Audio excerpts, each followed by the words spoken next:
කල්ලි වලට ගන්න බෑ මනුස්සකම බොක්ක දීලා ළඟට ගන්නේ නෑ අවස්ථාවාදියෝ තනිවම නැගිටින්න පුළුවන්කම තියන තොපි එක පස්සෙන් යන්නේ ඇයි රට බොතලේ පෙන්නලා අයියා දුන්න උගේ රස බොතලේ ඇතුලේ ඔලු කන වස පමණට වඩා ඉදිමුණ මොහොතම කපිතානගේ බගී ගිගිලේ never අනුන්ගේ පිටින් ඇවිත් දෙන්න එපා පොරටෝ වැටුනට පස්සේ hina වෙන්නේ ගුද මගෙන් bro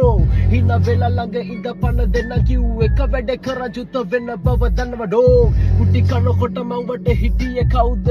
ලෙඩ ඇඳේ මල්ලඟ හිටියේ කවුද ගැන්ස්තර ගම රසියාදු කුඩු නෙවේ ජීවිතේ මැරෙන වෙලාවට තේරෙයි යවකමින් හෙදියුණු වෙයි දියුණු වෙලා උකපටි වෙයි කපටි වෙලා උමෝඩ වෙලා අන්තිමට බලු වෙලා කෙල වෙයි දෙකට තුනට නැවෙලා කොට අලගෙන යන්නේ එක කොට කට කල උඩ එන තටමන එක හිර වෙලා අංගොඩ කාර්ය කරන තුරු කවුරුතින් බලගෙන කෙලවන්න hina වෙන්න වැටුනම දෙන නැගිටින උඹට වදින වචන මෙතන ඇති ගලපලා ඩිස්නේ වෙසවෙලනේ ඉන්නේ අපි ගේමෙඩෝ අපි නැගේ වටරක්ෙන් බහින වෙස්නා හිර මෙන්න දෙස් නිග God.